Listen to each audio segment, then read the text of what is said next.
Media in Israel. We'll see how far we get today. Media and Israel. Let's start with this one first. Media and Israel. Let's go to this. How did American media cover Hamas's declaration to annihilate Israel? Here's an article from Hot Air. Talk to me about this, please, Dr. Woods. Yeah, this particular article features the spokesman of Hamas. The guy's last name is Hamad. Mm-hmm. And I thought you were good. I thought you were about to make a joke that Rashida Tlaib was the spokesperson for Hamas. I thought you were about to make a joke because she really kind of is.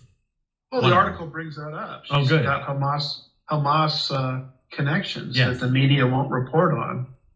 And I don't know why someone like this is not immediately impeached. I mean, they censored her, whatever that means, censored her, which gave her a little slap on the wrist. But I mean, she is a domestic enemy of the United States. And she's sitting there in the United States Congress. It's just unbelievable. And just as the media won't cover her Hamas connections, the media won't cover this statement made by this gentleman named Hamad. I hate to call him a gentleman because he's a terrorist. He says, Israel is a country that has no place in our land. We must remove that country because it constitutes a security, military, and political catastrophe to the Arab and Islamic nation. It must be finished. And then, there's the quote there. Concerning the recent terrorist attack on Israel, he says, we must teach Israel a lesson, and we will do this again and again. And the article records an interview that he was on. I think this was Memory TV that brought this out. He says, the occupation must come to an end. And the interviewer says, occupation where? The Gaza Strip? And here comes Hamad, quote, no, I'm talking about the Palestinian lands. The interviewer, does that mean the annihilation of Israel? And he says, yes, of course. Now, hold that picture right there that you've got up there. Hold that just for a second. I want to explain that. That was taken by some folks on our recent trip into the Middle East, and they were traveling on Qatar Airlines to Rome. And like most airlines do, they give you kind of a map of, where you're traveling to. And look at that map. It says it all. The nation of Israel is not even found on that map. And they just wrote over it, Palestinian lands. And that is what... So this was the map. This is the map for our listening friends by radio. This is a map that was on the screen. As you're flying, they'll show a map of where you're at. So this is a map that was being shown inside the airplane, flying over the Jordan, Lebanon, but then you notice it doesn't say Israel, it just says Palestinian territories. No, Israel's not even mentioned. Yeah, and I bring that up because that's exactly what Hamad said in this interview. He doesn't call it Israel, except when he wants to annihilate it. And he basically says they're occupying Palestinian lands. And what we did beginning October the 7th, we're going to do it again and again until we get what we want. And the article goes on and says nobody, and I mean nobody with a capital N, has picked this up. The Washington Post, CNN, NBC, ABC, you go right on down through the major news outlets. Nobody is reporting this, that Hamas wants to get rid of all of Israel. I mean, these people have no interest in a And by the way, solution. it's being reported by your show, my show, VCY America, Crosstalk, Jim Schneider. It's being reported by us. But how many Christian radio networks do you think are talking about this? How many Christian radio networks do you think are talking about the issues as we are as Christian Zionists, as dispensationalists? How many are giving the dispensational eschatology that is the eschatology and views of Billy Graham, Adrian Rogers, Charles Stanley, Dr. Wolvert, Dr. John Whitcomb?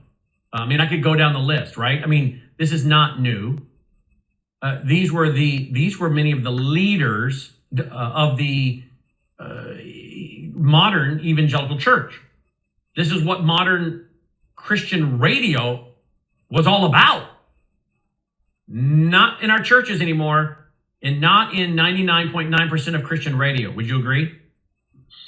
I would totally agree, because a lot of these outlets, and it's true in publishing also, are controlled by people that are interested in Reformed theology. I noticed you sent me somebody contacted you this week, and you indicated we might talk about this replacement theology. Well, go ahead, do it now. I asked them if they were into replacement theology because they were so shocked that I was I didn't realize what a huge Zionist you are. I didn't realize what a big Zionist you were. And I'm like, no, I'm a Christian Zionist, and huge is right, absolutely. They were disappointed. And I asked them if they were into Reformed or Calvinism, Neo-Calvinism, Neo-Reformed theology. And they claimed they weren't, but I did ask them, are you into replacement theology? They said, no, I'm into fulfillment theology. Isn't that just another word for replacement theology? Well, that's like when they called Bill Clinton a liberal, and he said, well, I'm not a liberal. I'm just a new Democrat, and I don't like labels. Well, the reason you don't like labels is because the label fits, so you just kind of switch the nomenclature around. The word replacement theology has fallen out of favor, so let's just call ourselves fulfillment theology or enlargement theology. Fulfillment theology, what is it? It's the idea that the church, allegedly the new Israel, is fulfilling God's program for Israel. And so Israel has no special place any longer as a nation in the outworking of God's purposes. So if that's true, then who cares about this little squabble in the Middle East? And you mentioned a little earlier, why is it that so many Christian outlets are not talking about Israel right now? Well, this is why. Their publishing houses and their broadcasting companies and organizations are controlled by replacement theologians who basically believe that all of Israel's promises have been transferred to the church. And so why report on something in the Middle East? Why give a Middle East update? Why talk about how Israel is being treated, unfairly by secular media? And why is it that so many of our churches, I get this email constantly. I just got off the conference call with somebody in the Netherlands, and this particular person was saying, all the stuff you're talking about, the future kingdom and Israel, we don't hear any of it anywhere. And I hear this constantly from people. Our church won't talk about prophecy. They don't talk about the rapture. They don't talk about Israel. Well, there's a reason for that. Your pastor probably was spit out of an institution of some sort that taught replacement theology, meaning that the church's promises the church has taken over Israel's place. Sometimes it goes under the name supersessionism. So if that's what you believe, why would you say a word about future Israel or present Israel as a nation from your pulpit? So there's actually a theological reason why you've got to go to WVW, Lindell TV, VCY, and a few other very selected sources to hear anything about the Middle East. Yeah, it's absolutely true. Well, Dr. Woods, today is November 10th, and the Night of the Broken Glass, Kristallnacht, started on November 9th and 10th, I think 1938, if I remember correctly. And so here is today, November 10th, which happens to also fall on a Friday, and we'll pray nothing happens, but I would not be shocked if something happens terrorist-wise somewhere in the world today where it's still the 10th of November, because what is going on this afternoon or today is Friday prayers in the mosques. So I'm not saying something's going to happen, I don't know. But would I be shocked to find out that today there were some terrorist attacks? And I'm not saying they have to be, like 9/11 style. We are now getting condemnation from Anthony Blinken, our Secretary of State, is condemning Israel. He's buying the propaganda coming out of Gaza. I'm not saying there aren't people being killed in Gaza. They are. Many of them are terrorists, and they're getting their just reward. And I really am heart sick over the innocent children that get, harmed or killed. But of course, I put most of that on their parents who were told to get out of the area. Many of their parents who support Hamas, many of their parents who voted Hamas into leadership in the Gaza. But the Secretary of State Blinken is now, as we're on the air, blaming Israel that they've gone, that this is getting out of hand, and they're putting out the figures that 11,000 have now been killed in the Gaza, and they're showing burial scenes and whatnot. So the flipping of the narrative by the Biden administration is now occurring. They were kind of giving hey, they have the right to do what they got to do, but I think now the tide's turning. What do you say?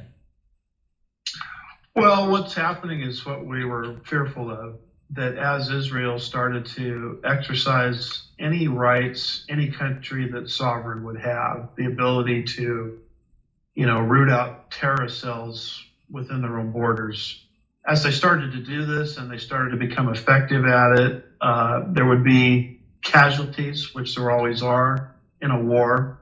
By the way, Israel didn't start the war. And all these people that are arguing for a ceasefire, let's just remember something. October 6th was the ceasefire. Hamas broke the ceasefire on October 7th. So let's just get some moral clarity on this whole thing. Yes. But as Israel, is exercising their rights of self-defense as a sovereign nation, and there's casualties of war, what we feared is now happening, where the nations of the earth are now turning against Israel, including the late great United States of America. And so we have a administration that is beholden to the left, beholden to these radical elements, Rashida Tlaib, Ilhan Omar, et cetera, and that those radical elements are speaking up, and they're saying we're going to primary Joe Biden, and we're not going to support Biden, in the next primary, and all of these kinds of things, and he's vacillating. And so he's trying to appease those radical elements. In fact, the third news article that I have on the stack of stuff I sent you comes from frontpage.mag. Yes. By David Greenfield. And it fits with the Blinken news article that I just brought up, which is why I brought that up, because here we are in real time on the air, hearing that Blinken's now out there turning on Israel and talking about these 11,000 dead, without any context for what's really been going on and who started this and how we got here. That fits with, in real time, your pre-planned point on the USA and Israel. And the headline, Biden administration warns Israel has limited time before it pulls support. Well, there we go. It happened while we were on the air, Dr. Woods. Yeah, this was dated November 5th, and it didn't take long for that prophecy to be fulfilled.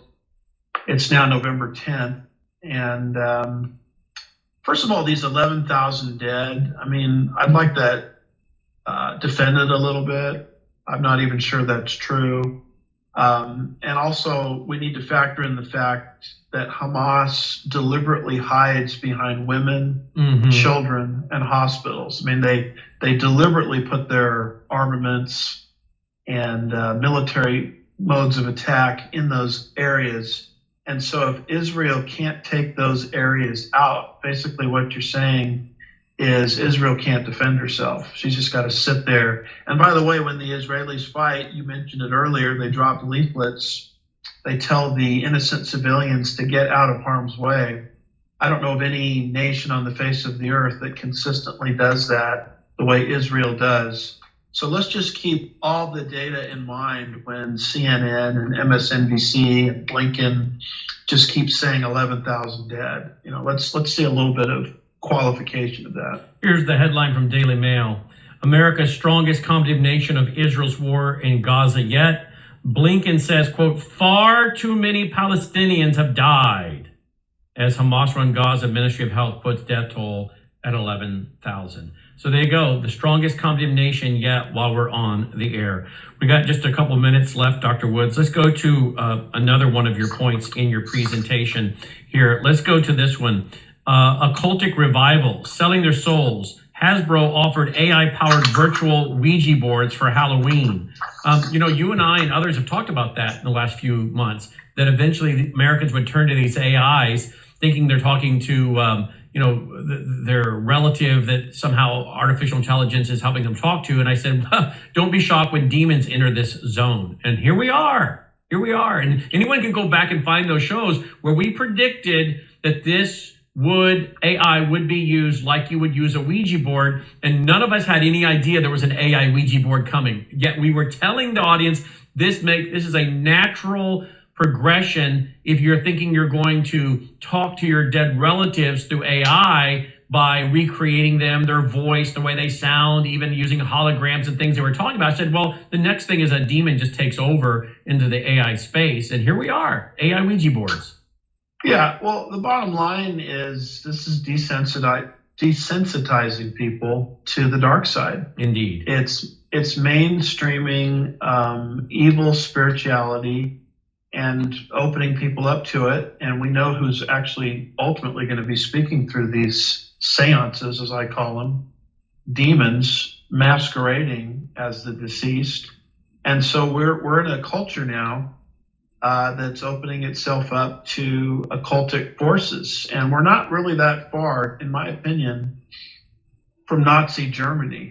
Of course, we know what Hitler did to the Jews in the World War II era. But let's keep in mind something. That culture, when you study the Nazis, they were completely open to dark spiritual forces. And that logically and naturally paved the way into anti-Semitism. And so all of these topics, occultism and anti-Semitism, are highly related.